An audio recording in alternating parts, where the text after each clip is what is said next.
Amélie Dubois avait exactement 3 règles pour l'enterrement de vie de jeune fille de sa meilleure amie Camille.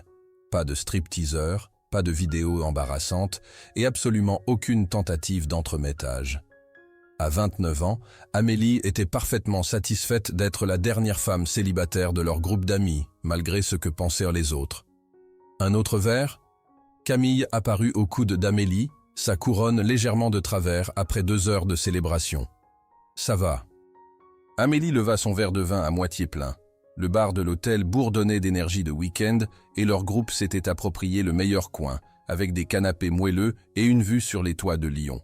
« Allez, c'est mon dernier week-end de liberté. » Le clin d'œil dramatique de Camille fit rire Amélie. « D'accord, mais juste un de plus. Certaines d'entre nous ont des présentations lundi. » En tant que directrice marketing senior chez Horizon Innovations, Amélie avait bâti sa réputation sur une préparation méticuleuse et une concentration laser. La romance ne faisait pas partie de son plan quinquennal, malgré l'inquiétude constante de ses amis concernant son état, qu'elle diagnostiquait comme un célibat terminal. Camille revint avec des shots qui semblaient dangereusement bleus. « Un toast !» annonça-t-elle bruyamment. « À mes amis formidables qui ont rendu ce week-end parfait, et à Amélie. » Elle marqua une pause dramatique. « Qui a plus besoin de coucher avec quelqu'un que quiconque j'ai jamais rencontré. » Le groupe éclata de rire, tandis qu'Amélie levait les yeux au ciel, acceptant de bonne grâce les taquineries auxquelles elle s'était habituée. Elle avala le shot en grimaçant à cause de sa douceur. « Maintenant, » continua Camille avec une lueur suspecte dans l'œil, « j'ai une surprise pour tout le monde. C'est l'heure de la chasse au trésor. » Amélie gémit. « Tu avais dit pas de jeu. » J'ai menti. Camille haussa les épaules sans repentir, distribuant des enveloppes scellées à tout le monde. Chaque enveloppe contient un numéro de chambre. Dans chaque chambre se trouve une tâche. La première à accomplir sa tâche et revenir au bar gagne. Amélie prit à contre-cœur son enveloppe. « C'est quoi le prix? Pour toi? Peut-être la fin de ta période de sécheresse. » Camille remua les sourcils de manière suggestive. « Je te déteste, » marmonna Amélie, déchirant déjà son enveloppe. Chambre 1542. Alors que le groupe se dispersait avec des gloussements excités, Camille attrapa le bras d'Amélie, son expression soudain sérieuse. « Promets-moi que tu iras vraiment à ta chambre. Pas de dégonflage ?» Quelque chose dans le ton de son amie fit s'arrêter Amélie. « Qu'est-ce que tu as fait, Camille ?»« Rien. Promets-moi juste. »« D'accord, je promets. » Amélie soupira, connaissant assez bien son amie pour être méfiante. La montée en ascenseur au 15e étage donna à Amélie le temps de se préparer mentalement à quelques tâches embarrassantes qui l'attendaient. Connaissant Camille, cela pouvait être n'importe quoi, d'un stripteaseur masculin à une machine de karaoké.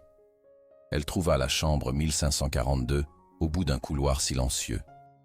La porte était légèrement entr'ouverte, ce qui ne fit qu'augmenter ses soupçons. Prenant une profonde inspiration, elle la poussa. « Allô ?» appela-t-elle, entrant dans la suite faiblement éclairée. Derrière elle, la porte claqua soudain avec un clic décisif. Amélie se retourna, le cœur battant, et se précipita vers la poignée. Verrouillée. Bien sûr qu'elle était verrouillée. « Camille, ce n'est pas drôle !» Elle martela la porte, puis se figea quand elle entendit du mouvement venant de la salle de bain. Une voix grave cria « Il y a quelqu'un? Ont-ils finalement déverrouillé cette satanée porte ?» La porte de la salle de bain s'ouvrit et le monde d'Amélie bascula sur son axe. Debout dans l'embrasure se trouvait l'homme possiblement le plus magnifique qu'elle ait jamais vu. Et il était complètement, totalement nu. Des gouttelettes d'eau s'accrochaient encore à ses larges épaules et à son torse parfaitement défini, suggérant qu'il venait de sortir de la douche. Pendant une seconde éternelle, ils se fixèrent dans un silence stupéfait. Puis la réalité s'imposa. L'étranger attrapa une serviette, se couvrant hâtivement tandis qu'Amélie plaquait une main sur ses yeux. « Qu'est-ce que c'est que ça ?» crièrent-ils tous les deux à l'unisson. « Qui êtes-vous » demanda-t-il, la voix tendue de colère. « Je suis Amélie » bégaya-t-elle, les yeux toujours fermement clos. « Mon ami m'a donné ce numéro de chambre pour une chasse au trésor. Je pense qu'on nous a piégés. » Elle l'entendit essayer la porte lui-même, suivi de jurons colorés qui confirmèrent ses soupçons. Ils étaient tous les deux enfermés. « Je vais tuer mon frère », marmonna l'homme. Amélie risqua finalement d'ouvrir les yeux. L'étranger avait fixé la serviette autour de sa taille, bien que cela ne diminue guère son impact. Cheveux bruns, encore humides, bouclant légèrement à son cou. Sa mâchoire pouvait couper du verre, et ses yeux, d'une nuance saisissante de vert, étaient plissés de frustration. « Votre frère. »« Julien. » Ça porte sa signature. Il passa une main dans ses cheveux. « Je suis Nicolas au fait, Nicolas Moreau. » Le téléphone d'Amélie vibra avec un message texte. Le sortant de sa poche, elle vit le nom de Camille sur l'écran. « Surprise! Rencontre Nicolas. La porte se déverrouille dans 12 heures. Amusez-vous bien. » 12 heures! Amélie faillit crier. « Elle ne peut pas être sérieuse !» Nicolas leva un sourcil et Amélie lui montra le message. Il gémit, puis vérifia son propre téléphone. « J'en ai un de mon frère aussi. Il est temps d'arrêter de travailler et de commencer à vivre. Tu pourras me remercier plus tard. » Donc il leva les yeux vers Amélie. Ils ont planifié ça ensemble. Amélie s'effondra sur le bord du lit, l'esprit tournant. « J'ai une présentation lundi. Je ne peux pas être coincé dans une chambre d'hôtel toute la nuit. Et j'ai un appel en conférence demain matin, » ajouta Nicolas, arpentant la pièce. « C'est ridicule. » Amélie remarqua sa montre coûteuse et ses bagages de marque. Qui que soit ce Nicolas, il avait clairement de l'argent. Et d'après sa façon de se tenir, confiant même en simple serviette, il avait l'habitude de commander. « On pourrait appeler la sécurité de l'hôtel », suggéra-t-elle. Nicolas secoua la tête. « Et leur dire quoi? Que nos frères et sœurs ont fait une blague? Ils se moqueraient de nous. » Leurs yeux se rencontrèrent, et malgré l'absurdité de la situation, Amélie sentit un frisson de quelque chose de dangereux, l'attraction, la chimie, peu importe comment on voulait l'appeler. Elle détourna rapidement le regard. « Donc on est coincé ici, » dit-elle, essayant de garder sa voix stable. « Ensemble, jusqu'au matin. » Les lèvres de Nicolas se courbèrent en un sourire inattendu qui transforma son visage sérieux. « On dirait bien. Ça vous dérange si je m'habille d'abord ?» Amélie sentit la chaleur monter à ses joues. « Je vous en prie. » Alors que Nicolas disparaissait dans la salle de bain avec sa valise, Amélie envoya un message à Camille. « Je vais te tuer quand je sortirai d'ici. » La réponse arriva instantanément. « Tu me remercieras un jour, peut-être même demain. » Amélie jeta son téléphone de côté et fixa le plafond. 12 heures, enfermée dans une chambre d'hôtel de luxe, avec un étranger qui ressemblait à un mannequin sorti d'un magazine. Qu'est-ce qui pourrait mal se passer? L'horloge sur la table de nuit indiquait 21h47. Il restait 11 heures et 13 minutes dans ce piège élaboré. Nicolas émergea de la salle de bain vêtu d'un jean foncé et d'un simple t-shirt gris qui ne diminuait en rien sa présence saisissante. Amélie essaya de ne pas regarder alors qu'il se déplaçait dans la pièce avec une grâce désinvolte, vérifiant à nouveau son téléphone avec un froncement de sourcils. « Alors, » dit-il, s'installant finalement dans un fauteuil en face d'elle, « qu'est-ce que mon frère a dit à votre ami sur moi qui lui a fait penser que c'était une bonne idée ?» Amélie haussa les épaules, lissant des plis invisibles de sa robe cocktail noire. « Probablement que vous êtes célibataire, que vous avez un pouls, et que vous ne vivez pas chez votre mère. Mes amis ont des standards assez bas pour moi ces temps-ci. » Cela lui valut un rire, un son riche et authentique qui eut momentanément pour effet de détendre la tension. « Et vous?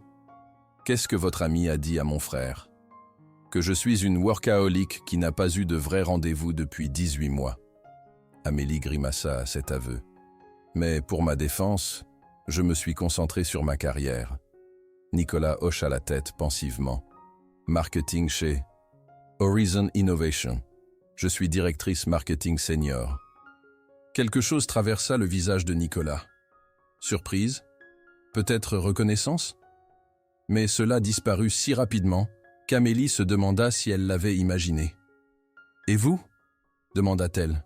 « Je suis dans les acquisitions d'entreprises. » Sa réponse était lisse mais vague. Ça explique l'appel en conférence un dimanche. Certaines affaires ne respectent pas les week-ends.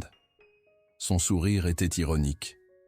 Alors, Amélie, diminutif d'Amélie, Elle hocha la tête. Seule ma grand-mère m'appelle par mon nom complet, généralement quand elle est déçue que je me présente seule au dîner de Thanksgiving. Je connais ce sentiment. Le sujet de conversation préféré de ma famille au dîner est quand je vais me poser. Il fit des guillemets avec ses doigts. Apparemment, 34 ans, c'est antique selon ma mère. 34 ? Amélie leva un sourcil.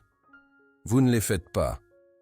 Vie saine et bon gène, plaisanta-t-il, puis jeta un coup d'œil autour de la pièce. Alors, encore 11 heures. Envie de piller le minibar ? Amélie n'hésita que brièvement. Pourquoi pas ? Mon ami paye cette chambre de toute façon. Ils vidèrent le minibar de ses petites bouteilles et assemblèrent un assortiment impressionnant sur la table basse. Santé aux amis terribles avec de bonnes intentions, offrit Nicolas, levant une vodka miniature. Et attirer le meilleur parti de situations absurdes, ajouta Amélie, faisant teinter son petit whisky contre sa bouteille. 2 verres plus tard, la gêne avait considérablement fondu. Ils s'étaient installés sur le tapis moelleux, dos contre le lit, échangeant des histoires sur leurs amis et familles qui s'immisçaient mais bien intentionnés. « Attendez, dit Amélie, riant de l'histoire de Nicolas sur la précédente catastrophe d'entremettage de son frère. Elle a vraiment mis le feu à la nappe ? Intentionnellement. Elle pensait que ça créerait une situation d'urgence romantique où je devrais la sauver. Nicolas secoua la tête, les yeux pétillants d'amusement. Au lieu de ça, les sprinklers se sont déclenchés et ont ruiné mon costume préféré. C'est du dévouement à la cause, admit Amélie. Camille m'a une fois accidentellement réservé un massage de couple avec son cousin. Je ne m'en suis rendu compte que quand nous étions tous les deux à moitié nus sur des tables adjacentes. Nicolas gloussa, puis demanda plus sérieusement. « Alors pourquoi sont-elles si déterminées ? Vous êtes intelligente, qui a du succès, pas terrible à regarder. » Son regard s'attarda sur son visage un moment de trop, envoyant un murmure d'électricité le long de sa colonne vertébrale. « Merci pour l'approbation retentissante, » dit-elle sèchement. Je pense qu'elle s'inquiète que je sois trop concentré sur le travail. Camille dit que je construis des murs, pas des ponts. A-t-elle raison ? Amélie considéra la question. Peut-être. Il est plus facile de contrôler les feuilles de calcul que les relations. Moins de risques. Moins de récompenses aussi, fit remarquer Nicolas. Leurs yeux se rencontrèrent, et quelque chose changea dans l'atmosphère. Amélie détourna le regard en premier, soudain très consciente de la proximité de leur position assise. « À votre tour, » dit-elle. « Pourquoi votre frère joue-t-il les entremetteurs ?» Nicolas soupira, penchant sa tête contre le matelas. « Il pense que je suis devenu ennuyeux. Tout travail, pas de jeu. Il dit que j'ai oublié comment prendre des risques. L'avez-vous fait ? Probablement, admit-il. Ça a été des années compliquées. Avant qu'Amélie puisse insister davantage, son estomac gargouilla audiblement. Elle se couvrit le visage d'embarras. Désolé, j'étais trop nerveuse à propos de la fête de Camille pour dîner. Nicolas se leva avec une énergie décisive. Service en chambre alors, c'est moi qui invite. Il est presque 11 heures. Est-ce qu'ils servent encore si tard ? Cet hôtel se targue d'un service 24 heures sur 24. Fais-moi confiance. Il prit le téléphone de la chambre avec la confiance de quelqu'un habitué aux hébergements de luxe. 20 minutes plus tard, il festoyait avec des hamburgers gastronomiques, des frites à la truffe et une bouteille de vin rouge étonnamment bon que Nicolas avait réussi à convaincre la cuisine d'envoyer. « Alors, » dit Nicolas entre deux bouchées, « parlez-moi de cette présentation si importante. » Les yeux d'Amélie s'illuminèrent malgré elle. « Nous proposons un rebranding complet à Stellar Tech. Ils sont coincés avec la même image fatiguée depuis une décennie. Et j'ai passé des mois à développer une stratégie pour les aider à se connecter avec les consommateurs plus jeunes sans aliéner leur base existante. » « Impressionnant, » dit Nicolas, et il semblait réellement intéressé. « Quelle est votre approche ?» Pendant la demi-heure suivante, Amélie se retrouva à expliquer sa vision avec une animation croissante, esquissant des concepts sur le papier à lettres de l'hôtel, tandis que Nicolas posait des questions perspicaces qui poussèrent sa réflexion plus loin. « Vous vous y connaissez vraiment », remarqua-t-il, remplissant à nouveau leur verre de vin.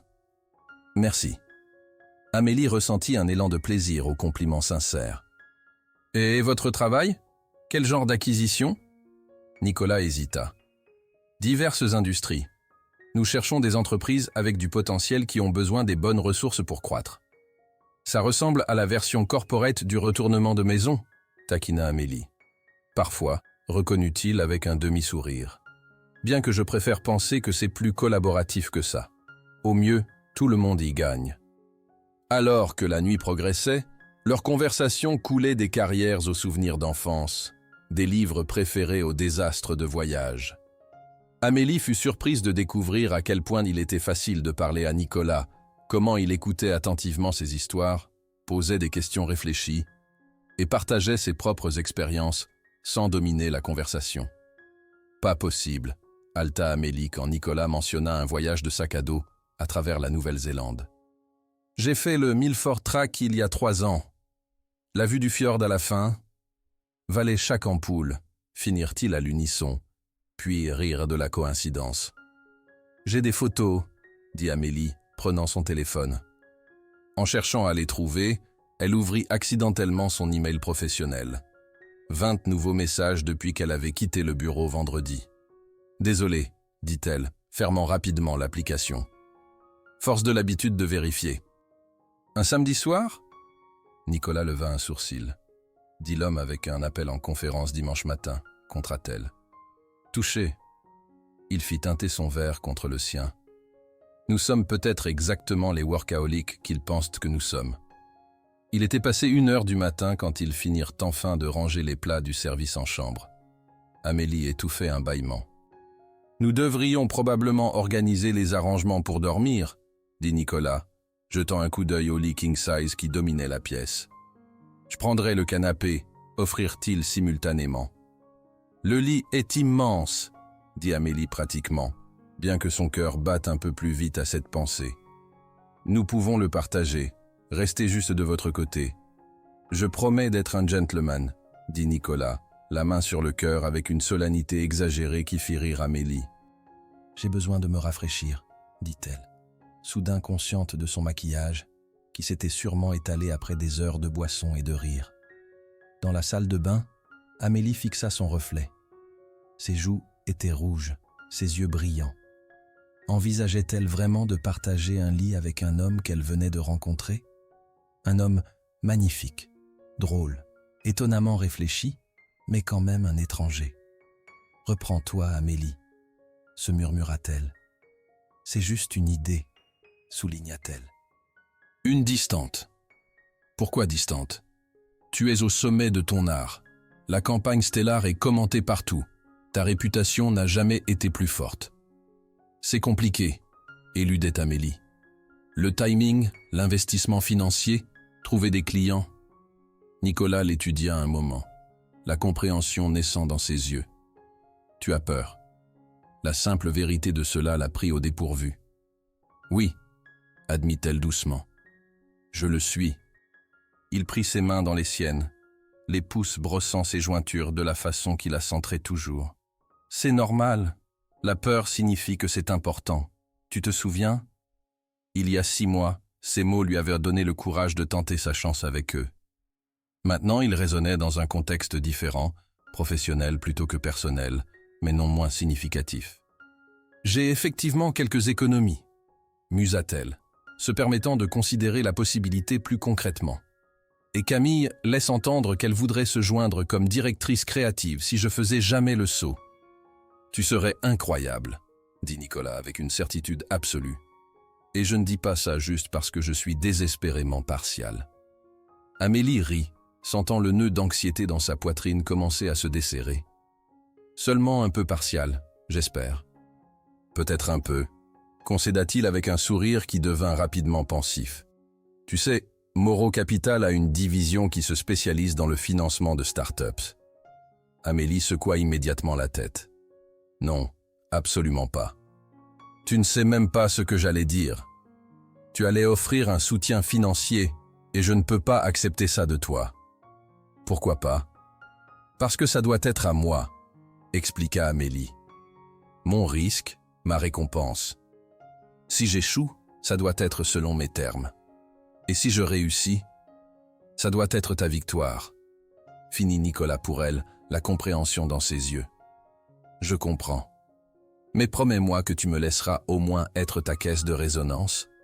Pas d'argent, pas de connexion, juste du soutien. La simple demande, si respectueuse de ses limites, mais si caractéristique de sa croyance inébranlable en elle, fit gonfler le cœur d'Amélie. Ça, je peux définitivement l'accepter. Un silence confortable s'installa entre eux alors qu'ils regardaient la ville scintillante.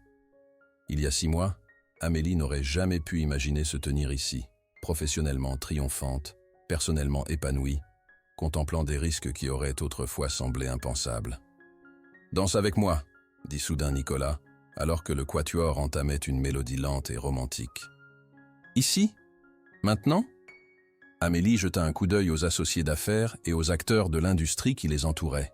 « Ici et maintenant », confirma-t-il, prenant son verre de champagne et le posant de côté avant de l'attirer dans ses bras. « Laisse-les parler. Je suis fatigué de prétendre que je ne suis pas complètement amoureux de toi, juste parce que nous sommes à une fonction d'affaires. » La déclaration des involtes, leur première, bien que le sentiment ait grandi entre eux pendant des mois, fit que le souffle d'Amélie se coupa. Nicolas, « Trop tôt ?» demanda-t-il, l'incertitude traversant brièvement ses traits. « Non », l'assura-t-elle, ses bras glissant autour de son cou alors qu'il commençait à se balancer au rythme de la musique. « Pas trop tôt du tout. » Le soulagement et la joie transformèrent à son expression. « Bien. » « Parce que j'ai voulu te le dire pendant des semaines. Pourquoi ne l'as-tu pas fait ? J'avais peur, admit-il avec un sourire autodépréciatif. Le grand Nicolas Moreau, terrifié par 3 petits mots. Amélie rit doucement. Et ici, je pensais que j'étais la prudente dans cette relation. Tu m'as enseigné la valeur de la considération attentive, dit Nicolas, l'attirant plus près. Tout comme j'espère t'avoir montré que parfois les meilleures choses de la vie ne sont pas planifiées. Alors qu'ils bougeaient ensemble sous les étoiles, d'autres couples les rejoignant sur la piste de danse improvisée, Amélie réfléchit sur l'étrange et merveilleux voyage qui les avait menés ici. D'une chambre d'hôtel verrouillée à ce moment, chaque étape inattendue, non planifiée, et pourtant d'une certaine manière exactement juste. « Je t'aime aussi, tu sais », murmura-t-elle contre son oreille. Depuis un moment maintenant. Ses bras se resserrèrent autour d'elle, son sourire pressé contre sa tempe. J'espérais que tu pourrais. Plus tard, alors que la fête se terminait et que les invités commençaient à partir, Nicolas mena Amélie vers un coin privé du jardin sur le toit où une bouteille de champagne attendait dans un seau à glace. « Qu'est-ce que c'est » demanda-t-elle, curieuse de l'installation isolée. « J'ai pensé que nous méritions notre propre célébration privée, » expliqua Nicolas, versant 2 verres. Un toast à 6 mois remarquable. Et à beaucoup d'autres, ajouta Amélie, faisant teinter son verre contre le sien. Alors qu'ils sirotèrent le champagne, Nicolas semblait soudain nerveux, sa main libre tripotant dans sa poche. Il y a autre chose dont je voulais te parler, quelque chose d'important. Le cœur d'Amélie s'accéléra. Ça sonne sérieux. Ça l'est. Il posa son verre, prenant ses 2 mains dans les siennes. Amélie, ces 6 derniers mois ont été les plus heureux de ma vie. Avant de te rencontrer, je ne faisais que passer par les mouvements, réussi sur papier mais ratant quelque chose d'essentiel. Je sais exactement ce que tu veux dire, dit-elle doucement, se souvenant de sa propre vie soigneusement construite, qui avait semblé de plus en plus creuse malgré ses réalisations professionnelles. Quand cette porte s'est verrouillée derrière nous, elle a ouvert autre chose. Une possibilité que je n'avais même pas su espérer. Nicolas prit une profonde respiration, ses yeux verts intenses sur les siens. Je sais que c'est rapide. Je sais qu'il y a 1000 raisons d'attendre. Mais je n'ai jamais été plus certain de quoi que ce soit dans ma vie. Le souffle d'Amélie se coupa alors que Nicolas s'agenouillait, tenant toujours ses mains. Amélie Dubois, je ne veux pas attendre un jour de plus pour construire une vie avec toi. Veux-tu m'épouser ? De sa poche, il sortit une bague, une émeraude exquise entourée de diamants qui captaient les lumières scintillantes au-dessus d'eux. Pour une fois dans sa vie, Amélie n'analysa pas, ne pesa pas le pour et le contre, ne considéra pas les implications pratiques ou ne développa pas une réponse stratégique. Au lieu de cela, Elle écouta la certitude dans son cœur, la même certitude qui avait grandi depuis cette première nuit, quand un étranger était devenu quelque chose de plus. « Oui », dit-elle simplement, des larmes de joie troublant sa vision. « Oui, je le veux. » Son sourire était radieux alors qu'il glissait la bague à son doigt, puis se levait pour l'attirer dans un baiser qui promettait une vie de joie inattendue.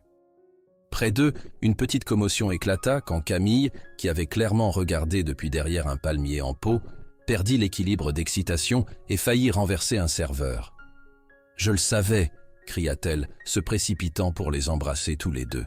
« Je vous avais dit que le truc de la chambre marcherait. »« Tu ne nous laisseras jamais oublier ça, n'est-ce pas ?» demanda Amélie, riant à travers ses larmes. « Pas une chance », confirma Camille joyeusement.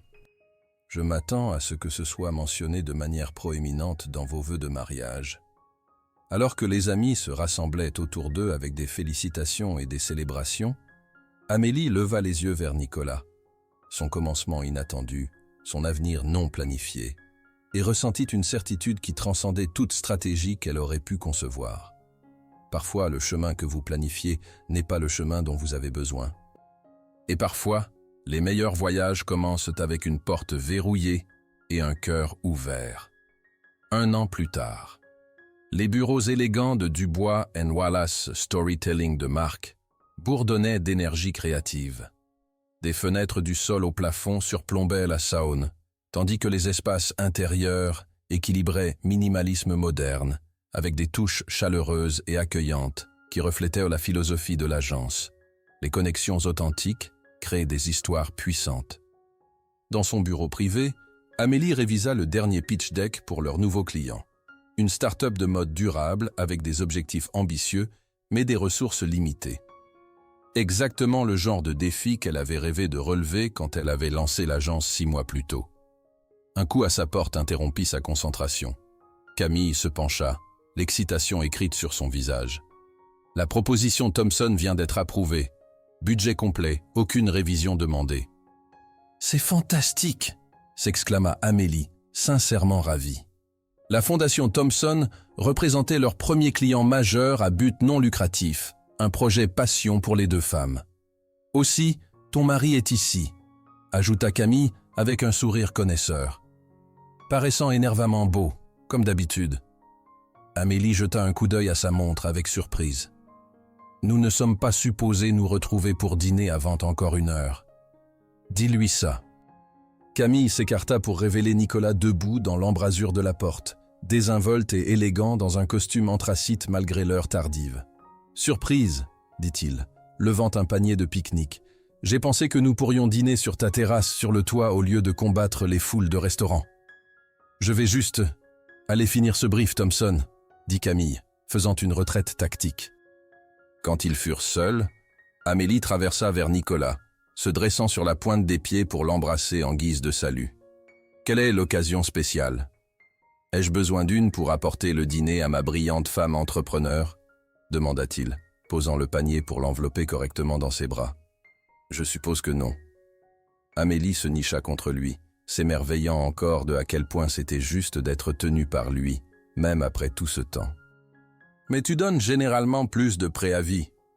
Peut-être que j'ai des nouvelles qui ne pouvaient pas attendre. » Ses yeux pétillaient d'excitation à peine contenue. « Quelle nouvelle? L'expansion internationale de Stellar Tech? C'est officiel. Et devine quelle agence Patricia Wong insiste pour embaucher pour le rebranding global? » Amélie haleta. « Tu es sérieux? Ce contrat serait énorme. » « Qui change la vie, convint Nicolas. Pour Dubois & Wallace, au moins. Je pense que ta vie a déjà changé assez dramatiquement dans l'année passée. » Amélie rit, regardant autour du bureau qu'elle avait construit de zéro, puis vers l'alliance qui brillait à côté de sa bague de fiançailles. Juste un peu. Sur la terrasse sur le toit, alors qu'ils appréciaient le pique-nique gastronomique que Nicolas avait arrangé, Amélie réfléchit sur l'extraordinaire voyage des 18 derniers mois. D'une directrice marketing ayant peur de prendre des risques à la propriétaire d'une agence boutique florissante. D'une femme qui construisait des murs à une qui avait appris la joie de laisser la bonne personne entrer. « Un sou pour tes pensées ?» demanda Nicolas, lui versant un autre verre de vin. Je pensais juste aux portes, dit Amélie avec un sourire. Et comment parfois celles qui semblent verrouillées s'ouvrent en fait. Philosophique ce soir, n'est-ce pas? La taquina-t-il doucement. Reconnaissante, corrigea-t-elle, pour les amis qui s'immiscent, les dysfonctionnements d'hôtel et les secondes chances. Nicolas leva son verre. Aux portes verrouillées et aux cœurs ouverts. Au commencement inattendu, ajouta Amélie, faisant teinter son verre contre le sien. Et aux continuations encore meilleures. Alors que le soleil se couchait sur la Saône, peignant le ciel d'orange et de rose brillants, Amélie s'appuya contre l'épaule de son mari, parfaitement satisfaite. L'avenir s'étendait devant eux, non planifié et imprévisible, et d'autant plus beau pour cela. Fin pour dormir. Quand elle émergea, Nicolas avait tamisé les lumières et était assis sur le bord du lit, vérifiant son téléphone une dernière fois. « Tout va bien ?» demanda-t-elle. « Je m'assure juste que mon alarme est réglée pour cet appel. » Il posa le téléphone sur la table de nuit. « Je peux dormir à travers si tu préfères te reposer davantage. » À ce stade, nous aurons tous les deux besoin de café en intraveineuse demain matin, plaisanta Amélie, grimpant prudemment sur le côté opposé du lit. Ils restèrent en silence pendant quelques minutes, tous les deux fixant le plafond, intensément conscients de la présence de l'autre. « C'est bizarre, n'est-ce pas ?» dit finalement Amélie. « Toute la situation. Définitivement bizarre, approuva Nicolas, se tournant pour lui faire face. Dans la lumière tamisée de la fenêtre, ses traits étaient plus doux, plus vulnérables, mais pas entièrement terribles. Quelque chose dans sa voix fit que le souffle d'Amélie se coupa. « Non, » admit-elle doucement. « Pas terrible du tout. » Leurs yeux se maintinrent pendant un long moment, et Amélie se sentit attirée vers lui comme par gravité. Mais avant que l'un ou l'autre puisse bouger, son téléphone vibra bruyamment sur la table de nuit. Le charme rompu, Amélie l'attrapa. Un texte de Camille. « Comment ça va? Il est sexy ?» Amélie secoua la tête, mettant son téléphone en silencieux. « Mon amie indiscrète qui prend des nouvelles. »« Qu'est-ce que tu lui diras ?» demanda Nicolas, sa voix basse. Amélie réfléchit un moment, puis posa son téléphone sans répondre. C'est à moi de savoir et à elle de se poser des questions. Le sourire de Nicolas fut la dernière chose qu'elle vit avant de se détourner, remontant les couvertures jusqu'au menton. « Bonne nuit, Nicolas. »« Bonne nuit, Amélie. » Malgré l'étrangeté de la situation, malgré l'homme couché à quelques centimètres d'elle, Amélie se sentit se détendre dans le matelas luxueux. Sa dernière pensée consciente avant de s'endormir fut que peut-être, juste peut-être, être piégée n'était pas la pire chose qui puisse arriver. Amélie se réveilla avec la vibration douce d'une alarme de téléphone et la sensation désorientante d'un environnement inconnu. Quand la conscience revint, le souvenir de où elle était aussi, et avec qui elle était. Quelque part pendant la nuit, la distance prudente qu'ils avaient maintenue avait disparu. Amélie se retrouva blottie contre le flanc de Nicolas, sa tête reposant sur sa poitrine, son bras enroulé fermement autour de ses épaules. Elle se figea, écoutant son battement de cœur régulier sous son oreille. Il dormait encore malgré l'alarme, sa respiration profonde et régulière.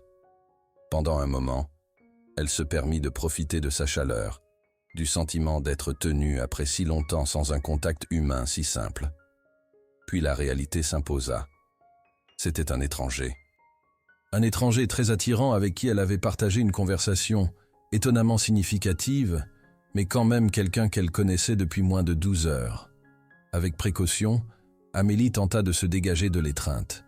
Le bras de Nicolas se resserra par réflexe, et il fit un petit son de protestation dans son sommeil qui envoya un frisson inattendu dans son estomac. « Nicolas » murmura-t-elle, secouant doucement son épaule. « Votre alarme. » Ses yeux s'ouvrirent lentement, la confusion cédant place à la reconnaissance alors qu'il enregistrait sa présence. Pendant un moment sans souffle, il la regarda simplement, son expression douce de sommeil et quelque chose d'autre qu'elle ne pouvait pas tout à fait nommer. Puis la conscience le frappa. « Désolé », dit-il, la relâchant rapidement et attrapant son téléphone toujours vibrant. « Je ne voulais pas... »« C'est bon », l'assura Amélie, reculant vers son côté du lit. Nous dormions. Nicolas vérifia son téléphone et gémit. « Mon appel est dans 20 minutes. Avez-vous besoin de la salle de bain en premier ?»« S'il vous plaît, hocha-t-il, se levant déjà. Je serai rapide. » Alors que Nicolas disparaissait dans la salle de bain, Amélie vérifia son propre téléphone. Il était 6h47, encore plus de 2 heures avant que leur captivité forcée ne se termine. Un nouveau texte de Camille était arrivé pendant la nuit. La porte se déverrouille automatiquement à 9h. « J'espère que vous vous amusez. » Amélie entendit la douche commencer et essaya très fort de ne pas penser à Nicolas sous le jet, l'eau coulant le long de son « café », dit-elle à voix haute, coupant court à cette dangereuse ligne de pensée. « J'ai besoin de café. » Elle trouva une machine à café sur la crédence et s'occupa à préparer 2 tasses, reconnaissante pour la distraction. Quand Nicolas émergea, cheveux humides et portant des vêtements frais, pantalon foncé et une chemise bleue croustillante qui soulignait ses larges épaules, elle s'était ressaisie. « Café » offrit-elle, tendant une tasse fumante. « Vous êtes un ange » dit-il avec une gratitude sincère, prenant la tasse. Leurs doigts se frôlèrent dans l'échange, et Amélie ressentit le même courant électrique que la nuit précédente. « La salle de bain est tout à vous » ajouta-t-il, vérifiant sa montre. « Je dois prendre cet appel, mais... »« Allez-y » l'assura-t-elle. « J'essaierai de faire peu de bruit. » Amélie prit son temps sous la douche, laissant l'eau chaude laver les effets persistants des boissons de la nuit dernière et les émotions confuses de se réveiller dans les bras de Nicolas. Quand elle émergea, vêtue de la robe cocktail d'hier, pas idéale mais ses options étaient limitées, elle trouva Nicolas arpentant près de la fenêtre, téléphone à l'oreille. « Ce n'est pas acceptable, Marc, » disait-il, sa voix portant une autorité qui n'avait pas été présente dans leur conversation de fin de soirée. Les termes étaient clairs depuis le début. S'ils veulent renégocier maintenant, le prix monte de 10%. Il remarqua Amélie et lui fit un sourire d'excuse, continuant son appel d'une voix légèrement plus basse. Amélie sirota son café près de la fenêtre, essayant de ne pas écouter mais captant inévitablement des bribes de ce qui ressemblait à des négociations d'affaires à enjeux élevés. Cette version de Nicolas, commandant, décisif, ne souffrant aucun argument, était fascinante à observer. Un côté de lui qu'elle n'avait pas vu pendant leur nuit de confidences chuchotées et de rires partagés. « C'est réglé alors », dit-il finalement. « Envoyez les contrats révisés aujourd'hui. Je les examinerai ce soir. » Il termina l'appel avec un soupir. « Tout va bien ?» demanda Amélie. « Juste des affaires. » Il passa une main dans ses cheveux, un geste qu'elle reconnaissait maintenant comme un signe de frustration. « Désolé pour ça. » « Ne le soyez pas, ça avait l'air important. »« Ça l'est, mais... » Il vérifia sa montre à nouveau. « Nous avons encore plus d'1 heure jusqu'à la liberté. »« Petit déjeuner ?» Ils commandèrent encore le service en chambre. Des omelettes, des fruits frais et plus de café, et mangèrent près de la fenêtre surplombant la ville qui s'éveillait. La lumière du matin jetait tout dans une perspective différente, y compris l'homme assis en face d'elle. « Puis-je vous poser une question ?» dit Amélie, posant sa tasse de café. « Après avoir passé la nuit ensemble, je pense que ça vous donne droit à au moins une question personnelle. » Le sourire taquin de Nicolas fit bondir son cœur. « Vous n'êtes pas juste dans les acquisitions d'entreprise, n'est-ce pas ?» Elle fit des guillemets autour de sa description vague de la nuit précédente. Nicolas hésita, puis secoua la tête. « Non, je ne le suis pas. Qui êtes-vous vraiment ?» Il l'étudia un long moment avant de répondre. « Je suis le PDG de Moreau Capital Investissement. Nous nous spécialisons dans les acquisitions et restructurations d'entreprises. » Le nom cliqua immédiatement. Moreau Capital était l'une des plus grandes firmes d'investissement de France, connue pour transformer des entreprises en difficulté en entreprises rentables ou les démanteler si elles ne pouvaient pas être sauvées. « Vous êtes ce chuté Moreau ?» Amélie posa sa fourchette avec un claquement. « Comme dans le Moreau qui vient d'acquérir Stellartech le mois dernier ?» Nicolas hocha lentement la tête. « Ce serait moi, oui. » L'esprit d'Amélie s'emballa. Stellartech, l'entreprise à laquelle elle faisait une présentation demain. L'entreprise dont elle avait passé des mois à perfectionner la stratégie de rebranding. l'entreprise dont le nouveau propriétaire venait de passer la nuit dans ses bras. « Oh mon Dieu !» murmura-t-elle. « Vous êtes mon nouveau patron. »« Techniquement, je suis votre client, » corrigea Nicolas. « Stellar opère de manière indépendante sous notre parapluie. »« Vous saviez » accusa Amélie, assemblant soudain les pièces. « Hier soir, quand je parlais de ma présentation, vous saviez exactement qui j'étais. »« Pas au début, » admit-il. « Mais quand vous avez mentionné Horizon et Stellar, oui, j'ai fait le rapprochement. Et vous n'avez pas pensé à le mentionner ? Est-ce que ça aurait changé quelque chose ?» Il se pencha en avant. « Nous passions un bon moment, Amélie. Je ne voulais pas compliquer les choses avec les affaires. C'est déjà compliqué. » Elle se leva, arpentant la pièce. « Je fais une présentation à votre entreprise demain. C'est un conflit d'intérêts, ou quelque chose comme ça. »« Ça ne doit pas l'être, » dit Nicolas calmement. « Ce qui s'est passé dans cette chambre reste ici. Quand vous présenterez demain, ce sera sur les mérites de votre travail, rien d'autre. » Amélie passa ses mains dans ses cheveux, l'esprit tournoyant avec les implications. « C'est exactement pourquoi je ne fais pas de spontané. Tout devient compliqué. » « Pas tout. » La voix de Nicolas était silencieuse mais ferme.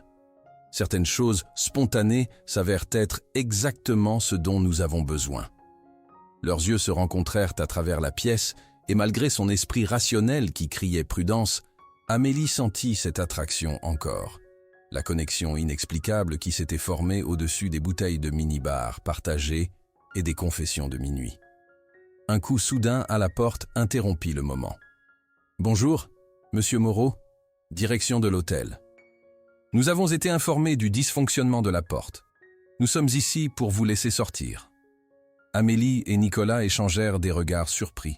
« Il n'est pas encore 9 heures, » murmura Amélie, vérifiant son téléphone. Seulement 8h17. Nicolas se dirigea vers la porte. « Un instant !» cria-t-il, puis se tourna vers Amélie. « Décision rapide. Est-ce qu'on veut sortir plus tôt ?» Amélie hésita. La logique disait oui. Elle pourrait rentrer chez elle, changer de vêtements, préparer la présentation de demain avec une tête claire. Mais quelque chose d'autre, quelque chose qui avait été éveillé pendant leur nuit ensemble, la rendait réticente à mettre fin à cet étrange intermède. Avant qu'elle puisse répondre, le téléphone de Nicolas vibra avec un appel entrant. Il regarda l'écran et grimaça. « C'est mon frère. » Il répondit avec un « Julien » tendu. Puis son expression changea, l'alarme se répandant sur ses traits. « Quand ?»« Oui, je comprends.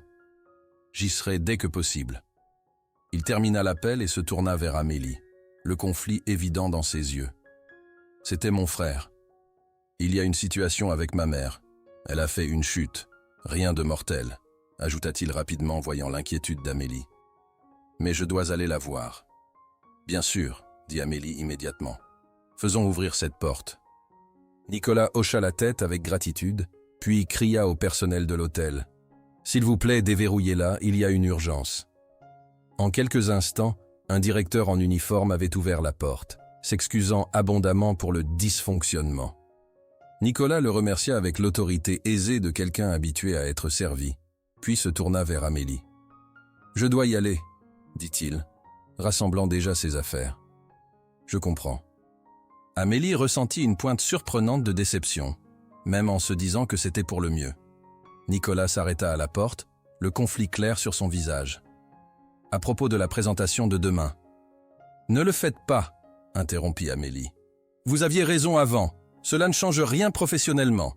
Je vous verrai dans la salle de conférence, Monsieur Moreau. » Un éclair de quelque chose, regret, frustration, traversa ses traits avant que son masque d'affaires ne se remette en place. Jusqu'à demain alors. Et juste comme ça, il était parti, laissant Amélie seule dans la chambre d'hôtel avec des draps froissés et l'odeur persistante de son eau de Cologne. Elle s'effondra sur le bord du lit, les émotions tourbillonnant. En moins de 12 heures, elle avait rencontré un étranger, partagé un lit avec lui, découvert qu'il était essentiellement son client le plus important, et l'avait regardé s'en aller. Son téléphone vibra avec un texte de Camille. « La porte est supposée se déverrouiller à 9 heures. Comment s'est passée votre nuit? Des détails, s'il vous plaît. » Amélie fixa le message, incertaine de comment même commencer à expliquer ce qui s'était passé. Comment dire à sa meilleure amie que son plan d'entremetteuse avait fonctionné un peu trop bien, la connectant avec le seul homme dont elle ne devrait absolument pas être attirée. Avec un soupir, elle rassembla ses affaires. Elle avait une présentation à préparer. Et maintenant, plus que jamais, elle avait besoin qu'elle soit parfaite. Quoi qu'il se soit passé dans cette chambre, devait rester ici, enfermée comme un rêve qui n'avait pas sa place à la lumière du jour. Alors qu'elle sortait dans le couloir, Amélie ne pouvait pas se débarrasser du sentiment que quelque chose de significatif avait changé dans son monde soigneusement ordonné. La porte claqua derrière elle avec une finalité qui résonna dans sa poitrine. Le lundi matin arriva avec une vitesse impitoyable. Amélie se tenait dans l'ascenseur du siège social de Stellar Tech dans le centre de Lyon, répétant mentalement sa présentation pour la 100e fois, tout en essayant d'ignorer le papillonnement de nerfs dans son estomac. Son équipe, le directeur créatif Benoît et la stratège junior Maya, l'encadraient, révisant les notes et ajustant les mallettes de portfolio. Ils avaient travaillé ensemble sur des dizaines de présentations, mais celles-ci portaient des enjeux personnels sans précédent. « Ça va, patron ?» demanda Benoît doucement. « Tu sembles tendu. »« Ça va », répondit Amélie, lissant sa veste de tailleur gris anthracite. « Juste concentrée. » La vérité était qu'elle avait à peine dormi. Après avoir quitté l'hôtel hier, elle était allée directement au bureau, s'enterrant dans les ajustements de présentation et les plans de contingence. N'importe quoi pour éviter de penser aux yeux verts chaleureux et aux conversations qui avaient semblé être des découvertes. Les portes de l'ascenseur s'ouvrirent sur l'étage exécutif de Stellar Tech. Une zone de réception élégante les accueillit, dominée par le logo dépassé de l'entreprise, l'emblème même qu'ils espéraient de remplacer. « Horizon Innovation pour le 10h », informa Amélie la réceptionniste, avec une confiance pratiquée. « Oui, mademoiselle Dubois. Le conseil se rassemble dans la salle de conférence principale. Par ici, s'il vous plaît. » Le pouls d'Amélie s'accéléra alors qu'il suivait la réceptionniste dans un couloir bordé de prix technologiques et d'expositions de produits. Nicolas serait-il là? Que dirait-il? Comment la regarderait-il? Professionnel, se rappela-t-elle sévèrement. On garde ça, professionnel. Les portes de la salle de conférence s'ouvrirent pour révéler une longue table, entourée de l'équipe exécutive de Stellar, visage familier de semaines de recherche et de réunions préliminaires. À la tête de la table était assise la PDG de Stellar, Patricia Wong, engagée dans une conversation silencieuse avec la personne à côté d'elle. Nicolas Moreau. Il leva les yeux quand ils entrèrent, son expression ne révélant rien. Aujourd'hui, il portait un costume anthracite parfaitement taillé, qui soulignait ses larges épaules. Sa présence commandait la salle sans effort, attirant les regards, même en silence. « Mademoiselle Dubois », Patricia se leva pour les accueillir. « Merci d'être venu. Je crois que vous connaissez notre représentant de la nouvelle maison mère, Monsieur Moreau. » Amélie tendit sa main, rencontrant le regard de Nicolas directement. « Nous nous sommes brièvement rencontrés. Bonjour, Monsieur Moreau. Mademoiselle Dubois. » Sa main était chaude autour de la sienne, le contact envoyant une secousse importune à travers son système. Si quelqu'un remarqua comment leur poignée de main s'attarda une fraction trop longtemps, ils n'en donnèrent aucune indication. Les minutes suivantes passèrent dans un flou d'introduction et de bavardage pendant que l'équipe d'Amélie installait leurs matériaux de présentation. Elle était intensément consciente de la présence de Nicolas à la table, son attention apparemment concentrée sur les documents devant lui.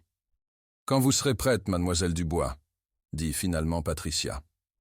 Amélie prit une profonde inspiration et s'avança vers l'avant de la salle. C'était son territoire, l'endroit où les doutes et les complications personnelles disparaissaient, remplacés par la confiance née d'une préparation minutieuse et d'une passion sincère pour son travail.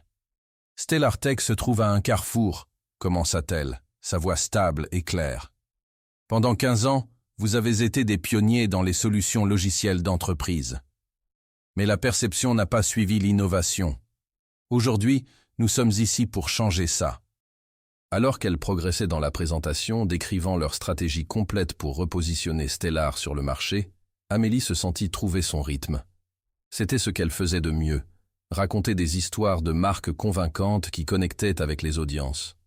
Elle était à mi-chemin de l'explication de leur approche numérique quand elle se permit finalement de regarder directement Nicolas. Il la regardait intensément, son expression illisible. Mais il y avait quelque chose dans ses yeux, une chaleur, une appréciation, qui n'était pas purement professionnelle. Les démographies clés pour la prochaine phase de croissance de Stellar ne sont pas seulement les clients d'affaires établis que vous avez historiquement servis, continua Amélie, détournant son regard. Nos recherches montrent une opportunité formidable dans l'écosystème start-up où vos solutions d'entreprise peuvent être réduites sans perdre en fonctionnalité. Et comment proposez-vous de faire ce pivot sans aliéner nos clients principaux? La question venait de Nicolas, son ton neutre mais engagé.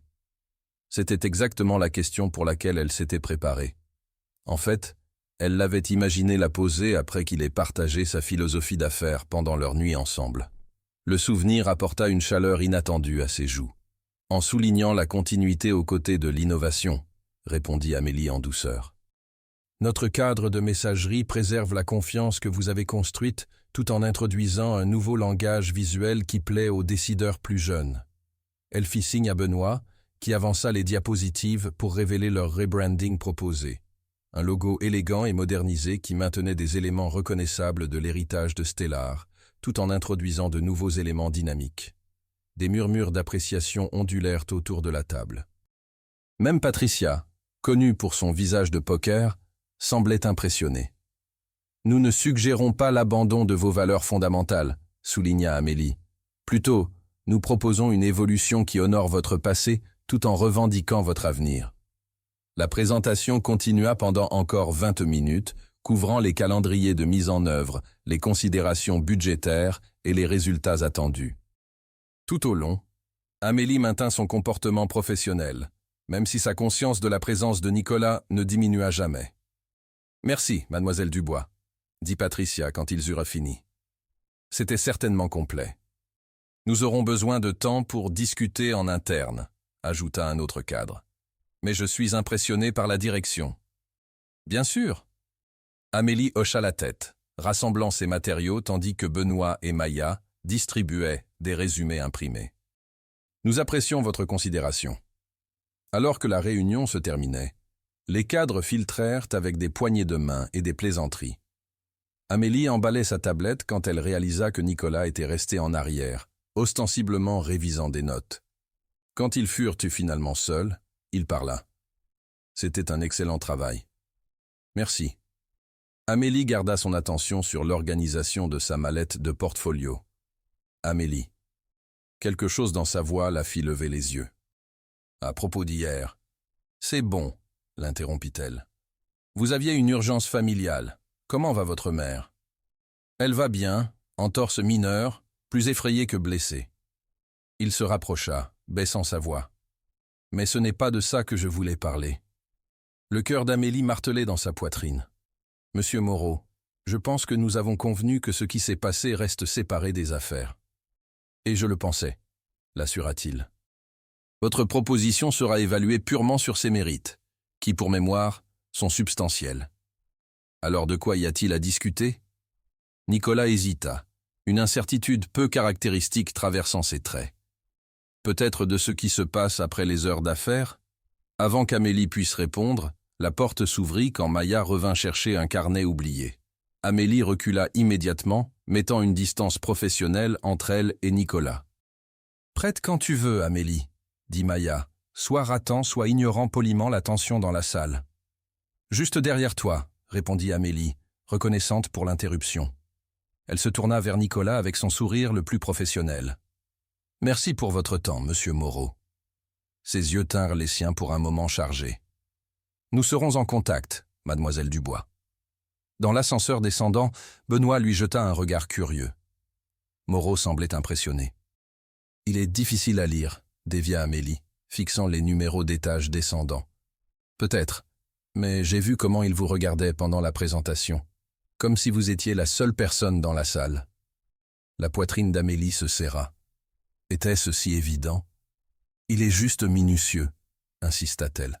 « Il veut s'assurer que sa nouvelle acquisition reçoit les meilleurs conseils. » De retour au bureau d'Horizon, Amélie se séquestra dans son bureau privé, essayant de se concentrer sur le travail d'autres clients. Mais son esprit revenait sans cesse au moment dans la salle de conférence. La façon dont Nicolas l'avait regardé, ce qu'il aurait pu dire s'il n'avait pas été interrompu. À 15h47, son téléphone vibra avec un texte d'un numéro inconnu. « C'est Nicolas. J'ai eu votre numéro dans les informations de contact de votre entreprise. Pouvons-nous parler ? Correctement, sans interruption. » Amélie fixa le message, des émotions conflictuelles la traversant. La partie rationnelle de son cerveau, la partie qui avait construit sa carrière sur une planification soigneuse et la gestion des risques, criait danger. Mais une autre partie, celle qui s'était éveillée dans cette chambre d'hôtel, murmurait « Et si ?»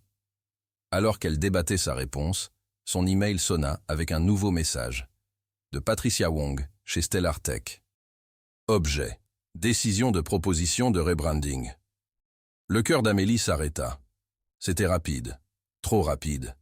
Habituellement, ces décisions prenaient des jours, parfois des semaines. Avec des doigts tremblants, elle ouvrit l'email. Mademoiselle Dubois. Après considération attentive et discussion interne, j'ai le plaisir de vous informer que Stellar Tech a décidé d'aller de l'avant avec la proposition de rebranding d'Horizon, en attente des négociations contractuelles finales. Votre présentation d'aujourd'hui a démontré une perspicacité exceptionnelle dans nos défis et opportunités de positionnement sur le marché.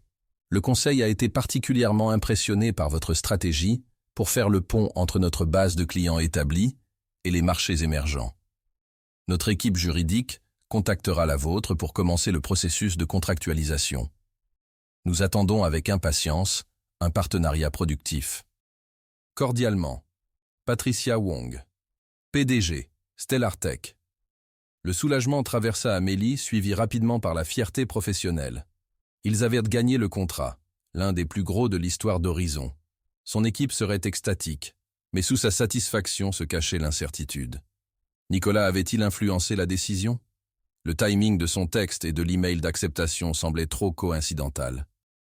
Elle fixa encore le message de Nicolas, puis tapa une réponse.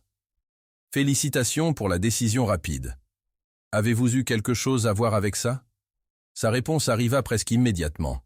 « J'ai exprimé mon opinion professionnelle que votre stratégie était exactement ce dont Stellar a besoin. Rien de plus, rien de moins. La décision était unanime. Mon texte concernait quelque chose d'entièrement différent. » Amélie le croyait. D'une certaine manière, elle savait qu'il ne compromettrait pas son éthique d'affaires, peu importe quel sentiment personnel pourrait être impliqué. La réalisation ne fit que la rendre plus confuse quant à comment répondre. Un autre texte arriva. « Dînez avec moi ce soir. Pas de chambre d'hôtel, pas de porte verrouillée, juste de la conversation. » Amélie fixa le message, son doigt planant au-dessus du clavier. C'était exactement le genre de complications qu'elle avait passé des années à éviter. Les lignes professionnelles étaient déjà floues au-delà de la reconnaissance. Le mouvement intelligent serait de poliment décliné. Au lieu de ça, elle se retrouva à taper « où » et « quand ». La réponse arriva en quelques secondes. Le Bernardin, 20h. Je vous attendrai au bar. Amélie posa son téléphone, le cœur battant avec parts égales d'anticipation et d'appréhension. Le Bernardin était l'un des restaurants les plus exclusifs de Lyon, intime, élégant, et presque impossible d'obtenir des réservations sans connexion sérieuse. Elle avait 5 heures pour décider si elle allait vraiment faire ça. Entrer volontairement en territoire inexploré avec un homme qui pourrait compliquer chaque plan soigneusement élaboré qu'elle avait jamais fait. Son téléphone vibra une fois de plus avec un message de Camille. « L'as-tu tué et caché le corps ? Je n'ai pas entendu un motet sur ta nuit avec l'étranger sexy. Raconte !» Amélie rit malgré elle, tapant en retour « Il est vivant. En fait, je dîne avec lui ce soir. » La réponse de Camille fut immédiate et remplie de points d'exclamation. « OMG, j'ai besoin de tous les détails. Qui est-il ? Où l'as-tu rencontré ? Pourquoi ne m'as-tu pas répondu ?» Amélie sourit, répondant simplement « Je te dirai tout, éventuellement. » Mais pour maintenant, qu'est-ce qu'on porte au Bernardin ? Alors que les notifications d'une Camille excitée inondèrent son écran, Amélie regarda par la fenêtre de son bureau vers l'horizon de Lyon. Pour une fois dans sa vie méticuleusement planifiée, elle entrait dans l'inconnu. Et la partie la plus étrange était à quel point cela semblait juste. Le Bernardin occupait le dernier étage d'un bâtiment historique du centre de Lyon, son entrée marquée seulement par une plaque de cuivre discrète. Amélie arriva à 20h07, délibérément 7 minutes en retard pour calmer ses nerfs, et fut escortée par une hôtesse à travers la salle à manger aux chandelles vers le bar. Elle avait opté pour une robe bleu nuit que Maya avait un jour décrite comme son outfit de conclusion, assez sophistiqué pour les dîners d'affaires mais avec une élégance qui transcendait le simple professionnalisme. Ses cheveux tombaient en vagues souples autour de ses épaules et elle avait passé plus de temps sur son maquillage qu'elle ne voulait l'admettre. Nicolas se leva quand elle s'approcha et pendant un moment, Amélie oublia comment respirer. La confiance désinvolte qu'il avait affichée en jean et t-shirt n'était rien comparé à sa présence dans un costume parfaitement taillé, chemise blanche craquante ouverte au col. Il avait l'air d'appartenir à cet espace raffiné, un homme habitué aux meilleures choses mais sans prétention. « Vous êtes venu », dit-il simplement, la pointe de surprise dans sa voix suggérant qu'il avait eu des doutes. « J'ai failli ne pas venir », admit Amélie, se glissant sur le tabouret de bar à côté de lui. « Ah, c'est compliqué. Les meilleures choses le sont généralement. » Il fit signe au barman. « Du vin ? S'il vous plaît. » Ils s'étudièrent dans la lumière ambrée du bar, la familiarité de leur nuit ensemble, se mêlant étrangement avec la formalité de leur réunion matinale. « Félicitations pour le contrat », dit Nicolas alors que le barman versait un bordeaux riche dans le verre d'Amélie. « Merci. » Elle prit une gorgée, appréciant les saveurs complexes. Bien que je ne sois toujours pas entièrement convaincu du timing. Les yeux de Nicolas rencontrèrent les siens par-dessus son verre. Je vous ai dit la vérité. Votre travail s'est vendu tout seul. Il marqua une pause. Bien que je ne prétendrai pas que je n'étais pas impressionné. Vous êtes exceptionnelle dans ce que vous faites, Amélie. Le compliment la réchauffa plus que le vin. Vous aussi, apparemment. La réputation de Moreau Capital la précède. Pour le meilleur ou pour le pire. Son expression devint ironique. Nous ne sommes pas exactement connus pour la sentimentalité dans les affaires. Est-ce pour ça que vous ne m'avez pas dit qui vous étiez tout de suite? Peur que je pense que vous étiez une sorte de prédateur corporatif? En partie, admit-il. Mais surtout, j'appréciais juste d'être Nicolas pour un moment. Pas Moreau le PDG ou Moreau l'acquéreur ou toutes les autres étiquettes qui viennent habituellement attachées. Amélie comprenait ce sentiment très bien, le poids de l'identité professionnelle qui éclipsait parfois tout le reste. C'était agréable, n'est-ce pas? Juste parler, pas d'agenda. Jusqu'à ce matin, ajouta Nicolas avec un sourire contrit. Jusqu'à ce matin, accepta-t-elle. Une hôtesse apparut pour les informer que leur table était prête. Nicolas guida Amélie avec un toucher léger au bas de son dos, un geste simple qui semblait d'une certaine manière plus intime que se réveiller dans ses bras. Leur table surplombait le scintillant horizon de Lyon, la ville étalée sous eux comme un tapis d'étoiles. Après avoir commandé, le menu dégustation du chef, sur la suggestion de Nicolas, un silence confortable s'installa entre eux. « Puis-je vous poser quelque chose ?» dit finalement Amélie. « Après avoir partagé un lit, je pense que ça vous donne droit à au moins une question personnelle de plus. » Nicolas fit écho à ces mots du matin avec un sourire taquin. « Pourquoi moi? Pourquoi ce dîner ?» Elle fit un geste entre eux. « Vous devez rencontrer des dizaines de femmes brillantes et belles, des femmes sans complications professionnelles. » Nicolas considéra la question sérieusement. « Je rencontre effectivement beaucoup de gens. Le problème est que la plupart d'entre eux veulent quelque chose de moi, mon argent, mes connexions, mon influence. » Il traça le bord de son verre pensivement. « Vous êtes différente. »« Comment ça ? Quand vous avez réalisé qui j'étais, votre premier instinct n'était pas l'excitation ou le calcul, c'était l'inquiétude concernant les limites éthiques. » Son expression s'adoucit. « Savez-vous à quel point c'est rare dans mon monde ?» Amélie n'avait pas considéré cela de cette perspective. « Je fais juste mon travail. »« Non, » dit-il doucement. « Vous faites ce qui est juste. Il y a une différence. » Leur premier plat arriva. une composition délicate de pétoncles grillés avec des agrumes, interrompant momentanément leur conversation. « Et il y a autre chose, » continua Nicolas après le départ du serveur. « Quelque chose qui s'est passé dans cette chambre d'hôtel. » Amélie sentit la chaleur monter à ses joues, se souvenant du réveil dans ses bras. « Pas ça, » clarifie-t-il avec un sourire complice. « Bien que je mentirais si je disais que je n'y avais pas pensé. » « Alors quoi?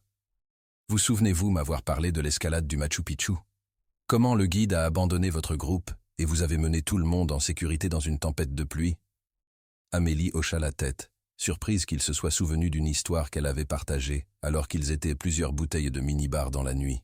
« Vous avez dit quelque chose qui m'est resté, » continua Nicolas. « Vous avez dit « Parfois le chemin que vous planifiez n'est pas le chemin dont vous avez besoin. » Je parlais d'un sentier de randonnée, protesta légèrement Amélie. Vraiment? Son regard était intense, chercheur. Parce que j'ai eu l'impression que vous parliez de quelque chose de beaucoup plus grand. Amélie resta silencieuse, retournant ses mots dans son esprit. Avait-elle? Les dernières années avaient été si concentrées sur sa trajectoire de carrière qu'elle avait arrêté de questionner si c'était le seul chemin qui valait la peine d'être pris. Peut-être que je l'étais, admit-elle finalement, bien que je ne pense pas l'avoir reconnu à l'époque. C'est ce qui m'intrigue chez vous, Amélie. Sous toute cette planification soigneuse et cette réflexion stratégique, il y a quelqu'un qui comprend que les meilleures expériences viennent souvent de l'inattendu. La conversation coulait aussi facilement que le vin, alors que plat après plat exquis apparaissait devant eux. Amélie se retrouva partageant des histoires qu'elle racontait rarement à qui que ce soit, sur la mort précoce de son père, la lutte de sa mère pour l'élever seule, la motivation qui l'avait propulsée à travers l'université sur des bourses et dans une carrière où elle pouvait enfin fournir la sécurité. Nicolas, à son tour, révéla sa propre relation compliquée avec la richesse et la responsabilité. Hérité de l'entreprise de son père à 27 ans, après une crise cardiaque soudaine, naviguer dans le monde impitoyable de la haute finance, tout en essayant de maintenir sa propre boussole morale. La plupart des gens pensent qu'acquérir des entreprises concerne les feuilles de calcul et les marges de profit, expliqua-t-il pendant le plat principal. Mais c'est vraiment à propos des gens, comprendre leurs motivations, leurs peurs, leurs aspirations. Est-ce pour ça que vous vouliez Stellar Tech? Leurs gens? Nicolas hocha la tête. Patricia Wong a construit quelque chose de spécial là-bas. La culture, l'innovation, ça vaut la peine d'être préservé, pas démantelé. Ce n'est pas la réputation que Moro Capital a dans l'industrie, nota Amélie.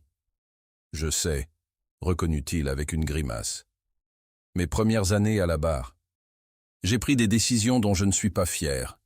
J'essayais de me prouver, de vivre à la hauteur de l'héritage de mon père. Et maintenant? Maintenant, je comprends que le vrai héritage ne concerne pas combien vous acquérez. C'est ce que vous construisez. Ses yeux rencontrèrent les siens à travers la table. Et vous? Directrice marketing est-elle l'objectif final, ou y a-t-il quelque chose de plus? Amélie hésita. J'ai toujours pensé que j'aurais ma propre agence un jour.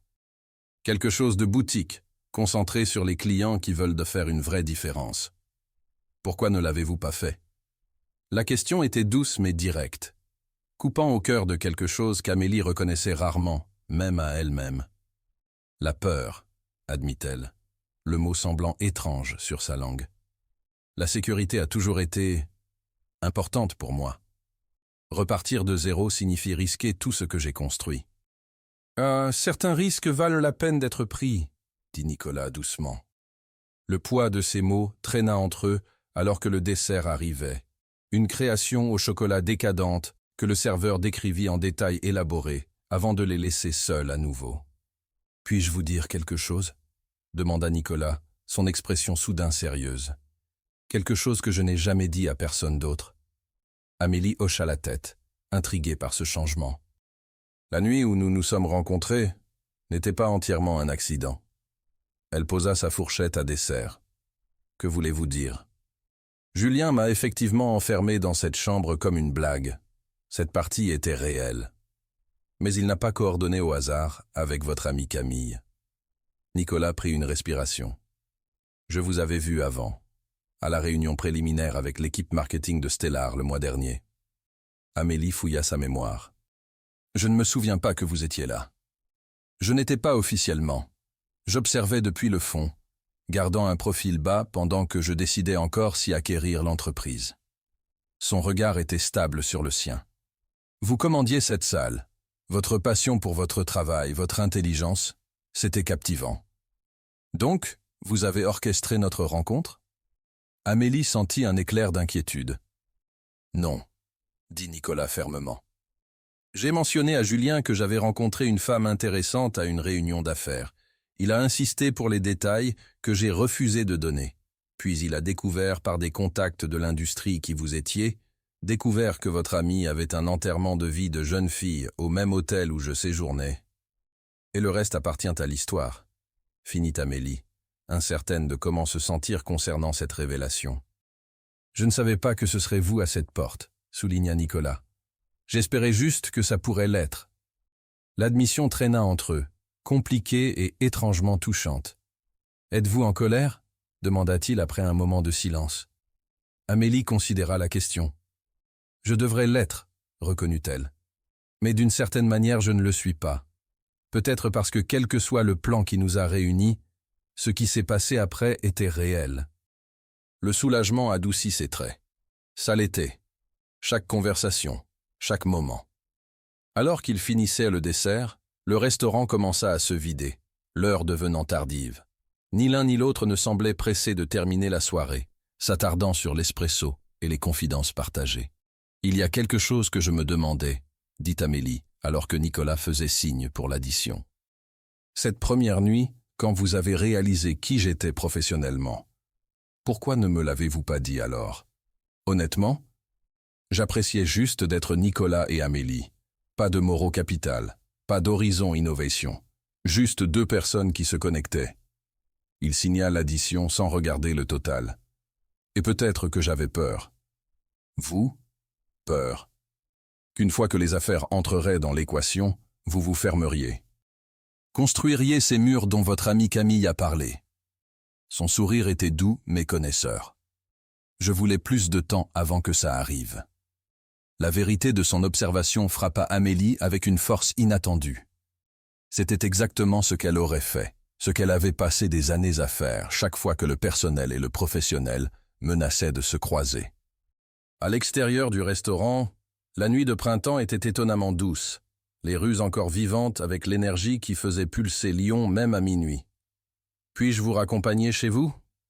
demanda Nicolas, faisant signe vers une voiture noire élégante qui attendait au bord du trottoir, chauffeur debout attentivement à côté. Amélie hésita seulement brièvement avant de hocher la tête. Ce serait agréable. Dans l'intimité du siège arrière de la voiture, les lumières de la ville jouaient sur les traits de Nicolas alors qu'il donnait son adresse au chauffeur. La distance professionnelle qu'ils avaient maintenue pendant le dîner semblait se dissoudre dans l'obscurité.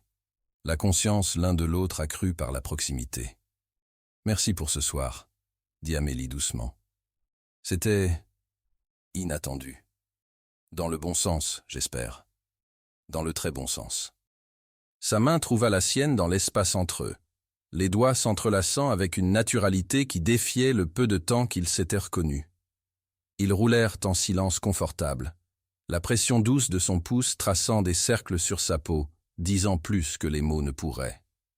Quand la voiture s'arrêta devant l'immeuble d'appartement d'Amélie, Nicolas la raccompagna à la porte, le geste vieux jeu mais bienvenu. « Alors ?» dit-il, les mains dans ses poches, alors qu'il se faisait face sur son perron. « Alors ?» fit écho Amélie, soudain timide malgré tout ce qu'ils avaient à partager. « Où allons-nous d'ici ?» La question traîna entre eux, chargée de possibilités et de complications.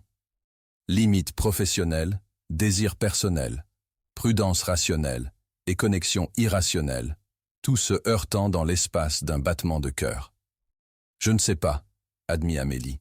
« Ce n'est dans aucun plan quinquennal que j'ai jamais fait. Peut-être que c'est une bonne chose. » Nicolas s'approcha, sa présence l'enveloppant. « Parfois, le chemin que vous planifiez n'est pas le chemin dont vous avez besoin. » Ses propres mots reflétés vers elle portaient un poids de vérité qu'elle ne pouvait nier. Quelque chose avait changé dans son monde soigneusement ordonné. Et debout ici avec cet homme qui avait fait irruption dans sa vie il y a moins de 48 heures, Amélie se retrouva peu disposée à revenir en arrière. « J'aimerais découvrir où cela mène, » dit-elle doucement, « même si ça me fait peur. »« Ça me fait peur aussi, » admit Nicolas, la confession le rendant d'une certaine manière plus attirant dans sa vulnérabilité. « Mais je pense que ça signifie que c'est important. » Sa main se leva pour doucement encadrer son visage, le toucher en voyant de l'électricité dans ses veines. « Puis-je vous embrasser, Amélie ? Correctement cette fois. Pas parce que nous sommes enfermés dans une pièce ou à cause du vin ou des circonstances, mais parce que je n'ai pas pu penser à autre chose depuis que je vous ai rencontré. » En réponse, Amélie se dressa sur la pointe des pieds, comblant la distance entre eux. Leurs lèvres se rencontrèrent doucement d'abord. Une question plus qu'une demande. Puis, comme par décision mutuelle, le baiser s'approfondit, devenant quelque chose d'urgent et de nécessaire. Ce n'était rien comme les baisers prudents et stratégiques qu'Amélie avait échangés avec des hommes ces dernières années. C'était élémentaire, une reconnaissance plutôt qu'une exploration. Ses bras l'encerclèrent, l'attirant plus près alors que ses mains glissaient le long de sa poitrine pour s'enrouler autour de son cou. Quand ils se séparèrent finalement, tous les deux légèrement essoufflés, Nicolas appuya son front contre le sien. Ça valait la peine d'attendre, finit Amélie, un sourire s'étalant sur son visage. Il rit doucement. Définitivement. Pendant un moment, ils restèrent simplement ensemble dans le cocon doux de la nuit de printemps. La possibilité de plus traînants tentatives lie entre eux. Mais ni l'un ni l'autre ne fit un mouvement pour l'emmener plus loin. Pas encore. Cette chose fragile et belle entre eux méritait du temps pour grandir selon ses propres termes. « Bonne nuit, Amélie », dit finalement Nicolas, effleurant encore un baiser doux sur ses lèvres. « Bonne nuit, Nicolas ». Alors qu'elle le regardait retourner à sa voiture qui attendait, Amélie toucha ses doigts à ses lèvres, encore chaudes de son baiser. Pour la première fois en années, elle n'avait pas de plan, pas de stratégie, pas de prochaines étapes soigneusement tracées, juste un papillonnement dans sa poitrine et le sentiment que quelque chose d'extraordinaire avait commencé. À l'intérieur de son appartement, elle enleva ses talons et s'effondra sur son canapé, l'esprit rejouant chaque moment de la soirée. Son téléphone vibra avec un texte de Nicolas. « Déjà tu me manques. Dîner demain ?» Amélie sourit, tapant en retour. « Oui. » Mon tour de choisir l'endroit. Sa réponse arriva immédiatement. « Je te suivrai n'importe où. » Les mots simples envoyèrent une vague de chaleur à travers elle. Alors qu'elle se préparait pour se coucher, Amélie se surprit à fredonner, quelque chose qu'elle ne se souvenait pas avoir fait depuis des années. Son téléphone vibra une fois de plus alors qu'elle se glissait sous les couvertures. Au cas où ce ne serait pas clair, c'est le début de quelque chose d'important. Dors bien, Amélie. Elle s'endormit avec le téléphone encore dans sa main, ses rêves remplis d'yeux verts et de possibilités qu'elle n'avait jamais osé imaginer. 1 an plus tard, le jardin sur le toit exclusif de l'hôtel Le Méridien brillait de milliers de lumières scintillantes, transformant l'horizon de Lyon en toile de fond pour la célébration de la soirée. Les serveurs glissaient entre les invités portant des flûtes de champagne et des hors-d'œuvre raffinés, tandis qu'un quatuor à cordes jouait doucement près du bord de la terrasse. Amélie se tenait près du bar, scrutant la scène avec une satisfaction tranquille. La soirée de lancement pour le rebranding complet de Stellar Tech s'était déroulée parfaitement, élégante sans être ostentatoire, innovante sans essayer trop fort. Juste comme la nouvelle identité de marque qu'ils avaient créée. « Voilà ma stratège brillante », murmura une voix familière près de son oreille, alors que des bras forts s'enroulaient autour de sa taille par derrière. Ai-je mentionné à quel point je suis incroyablement fier? Amélie s'appuya contre la poitrine de Nicolas, se permettant un moment d'affection non professionnelle avant de se redresser. Seulement environ 12 fois aujourd'hui, le taquina-t-elle, se tournant pour lui faire face. 6 mois n'avaient rien fait pour diminuer l'effet qu'il avait sur elle.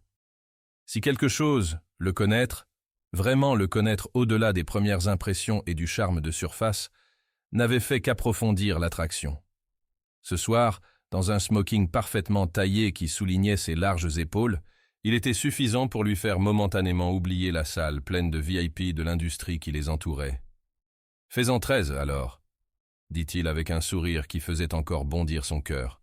« Le rebranding est brillant, Amélie. » Patricia parle déjà de comment les téléchargements d'applications ont doublé depuis le lancement d'août. C'était un effort d'équipe, dévia Amélie, bien que la fierté réchauffe sa poitrine. La campagne Stellar Tech était devenue le joyau de la couronne de son portfolio, pas seulement pour son succès commercial, mais pour comment elle l'avait poussé créativement. Une équipe que tu as menée, contre Nicolas, toujours son champion. Il jeta un coup d'œil autour de la fête. En parlant d'équipe, où est ta partenaire dans le crime? Camille est près du bar à sushi, sans doute en train de dire à quiconque veut l'entendre qu'elle est responsable de tout ça. Amélie hocha la tête vers sa meilleure amie, resplendissante dans une robe cocktail argentée, conversant avec animation avec Patricia Wong. Eh bien, elle n'a pas entièrement tort, reconnut Nicolas avec un rire. Si elle ne t'avait pas enfermé dans cette chambre d'hôtel, nous ne nous serions peut-être jamais rencontrés, finit Amélie, la pensée encore troublante malgré les mois qui avaient passé. À quel point sa vie serait différente si Camille avait choisi une autre chambre, un autre étage, une autre blague entièrement. L'expression de Nicolas devint sérieuse, sa voix baissant. J'ai beaucoup pensé à ça dernièrement. Combien de nos vies se résument au hasard? Avant qu'Amélie puisse répondre, ils furent interrompus par Julien Moreau, qui s'approcha avec 2 verres de champagne. L'homme de l'heure et sa moitié meilleure les salua Julien, tendant un verre à chacun. Félicitations pour le lancement réussi. Les blogs tech bourdonnent. Grâce à Amélie et son équipe, dit Nicolas, sa fierté évidente. Les yeux de Julien pétillèrent de malice alors qu'ils regardaient entre eux. Meilleure blague que j'ai jamais faite, n'est-ce pas? Bien que je maintienne que j'ai mérité plus qu'un coup de poing dans le bras quand tu es sorti de cette chambre, Nicolas. Considère-toi chanceux, rétorqua Nicolas de bonne humeur. Je contemplais bien pire. Julien se tourna vers Amélie. T'a-t-il dit qu'il m'a appelé à 3 heures du matin cette nuit-là? Juste pour dire, et je cite, « Je pense que je viens de rencontrer la femme la plus fascinante de Lyon. » Julien, avertit Nicolas, bien que ses lèvres tressaillent avec un amusement à peine supprimé. Il n'a pas mentionné ce détail spécifique, dit Amélie, prenant plaisir au léger inconfort de Nicolas. Continuez. Une autre fois, promit Julien avec un clin d'œil, quand mon frère ne me lance pas des regards meurtriers. Je vois un investisseur qui a besoin d'être salué. Continuez, tourtereau. Alors que Julien disparaissait dans la foule, Nicolas secoua la tête affectueusement. Je vais regretter de vous avoir présentés tous les deux pour le reste de ma vie, n'est-ce pas? Probablement, accepta Amélie joyeusement. La femme la plus fascinante de Lyon, hein? Pour ma défense, j'étais privé de sommeil et possiblement encore ivre du scotch de minibar. Mais ses yeux, chauds et sincères, racontaient une histoire différente. Bien que je maintiens l'évaluation. Avant qu'Amélie puisse répondre, Camille apparut à son coude, pratiquement vibrant d'excitation. « Amélie, Patricia vient de me dire que le conseil est si impressionné par le rebranding qu'il considère d'étendre le contrat pour inclure leur division internationale. » Elle serra le bras d'Amélie. « Sais-tu ce que cela signifie? »« Plus de travail, » suggéra Amélie sèchement. « Plus de pouvoir de négociation, » corrigea Camille, « pour cette chose dont nous avons discuté. » Amélie lui lança un regard d'avertissement, mais c'était trop tard. La curiosité de Nicolas était piquée. « Quelle chose ?» demanda-t-il, regardant entre elles. Camille ouvrit la bouche, mais Amélie la coupa. « Rien de concret encore. Juste des possibilités futures. »« Je vais juste aller trouver mon mari, » dit Camille, reculant avec un regard significatif vers Amélie, qui, contrairement à certaines personnes, n'a pas peur de faire de grands sauts. Quand elle fut partie, Nicolas se tourna vers Amélie avec des sourcils levés. « Tu veux me dire de quoi il s'agissait ?» Amélie soupira, le menant vers un coin plus tranquille du toit. « C'est juste une idée avec laquelle je joue. Rien de sérieux. » Amélie. Son ton était doux, mais ferme. « Après 6 mois, j'espérais que tu sais que tu peux partager tes idées avec moi, sérieuses ou non. » Il avait raison, bien sûr. Malgré l'intensité de leur relation, ou peut-être à cause de ça, Amélie retombait parfois dans ses anciennes habitudes de planification soigneuse et de délibération privée, réticente à partager des rêves à moitié formés. « J'ai pensé à créer ma propre agence », admit-elle finalement. Quelque chose de petit, concentré sur aider les entreprises qui font un travail significatif, mais luttent avec leur narration. Le visage de Nicolas s'illumina. « Amélie, c'est fantastique. C'est juste,